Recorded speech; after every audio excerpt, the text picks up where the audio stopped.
ഇന്ന് പ്രയാഗ്രാജിൽ കുംഭമേളയുടെ പ്രധാന സ്നാനമായ മാഘാപൂർണിമ സ്നാനം നടക്കുകയാണ്. 15 കിലോമീറ്ററോളം നീളുന്ന ഒരു വലിയ നിര തന്നെ കാണാൻ കഴിയുന്നു എന്നാണ് അവിടെ നിന്ന് വരുന്ന വിവരങ്ങൾ.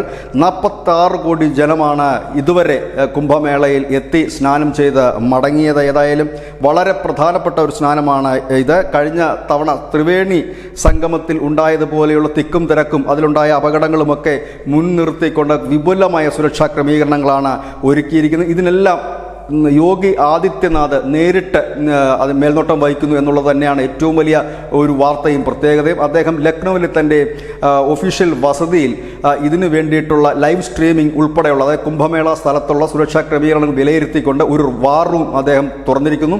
ഇന്ന് പുലർച്ചെ മുതൽ തന്നെ യോഗി ആദിത്യനാഥും ഉദ്യോഗസ്ഥരും ഈ റൂമിൽ തന്നെയുണ്ട്. അവിടെ നിന്ന് ലൈവായി ലഭിക്കുന്ന CCTV ദൃശ്യങ്ങൾ ഉൾപ്പെടെ അദ്ദേഹം പരിശോധിച്ച് വേണ്ട നിർദ്ദേശങ്ങൾ നൽകിക്കൊണ്ട് അദ്ദേഹവുമുണ്ട്. അതായത് യോഗി ആദിത്യനാഥ് തന്നെ നേരിട്ട് കളത്തിലിറങ്ങിക്കൊണ്ട് സുരക്ഷാ ക്രമീകരണങ്ങളുടെ ചുക്കാൻ പിടിക്കുന്നു. അതിന്റെ ദൃശ്യങ്ങൾ ഇപ്പോൾ പ്രേക്ഷകർ കാണാം.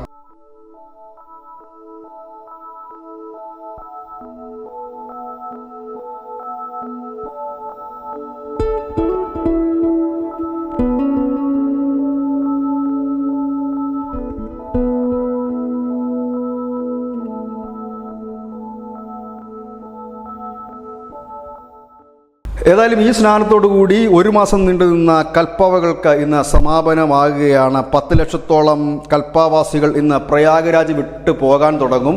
അവർക്ക് സർക്കാർ ഒരു നിർദ്ദേശം നൽകിയിട്ടുണ്ട്. ആരും തിക്കും തിരക്കും കൂട്ടരുത്, തിരിച്ചു പോകാനായിട്ട് ക്ഷമയോടുകൂടി തന്നെ ഏവരും പിരിഞ്ഞു പോകേണ്ടതാണ്. കാരണം ഈ പോകുന്ന സമയത്ത് ഒരു വലിയ തിക്കും തിരക്കും ഉണ്ടാകാനുള്ള സാധ്യത മുൻകൂട്ടി കണ്ടുകൊണ്ടാണ് ഗതാഗത നിയന്ത്രണം. ആ ഭാഗത്തേക്കുള്ള ഗതാഗതങ്ങളെല്ലാം നിയന്ത്രിച്ചിരിക്കുകയാണ്. കാൽനടയായിട്ട് മാത്രമേ ഈ അതിർത്തി കടന്ന് പോകാൻ കഴിയുള്ളൂ. അതുകൊണ്ട് തന്നെ ഇന്നു മുതൽ തന്നെ ഈ കുംഭമേള എത്തിയ കൽപ്പാവാസികൾ മടക്കയാത്ര ആരംഭിക്കും. 10 ലക്ഷം പേർ ഇന്ന് തന്നെ മടങ്ങുമെന്നാണ് പ്രതീക്ഷിക്കുന്നത്. അതുകൊണ്ട് തന്നെയാണ് തിക്കും തിരക്കും ഉണ്ടാക്കരുത്, വളരെ ക്ഷമയോടുകൂടി തന്നെ മടക്കയാത്ര ആരംഭിക്കണമെന്നാണ് അധികൃതർ അറിയിച്ചിരിക്കുന്നത്. News desk news India Malayalam.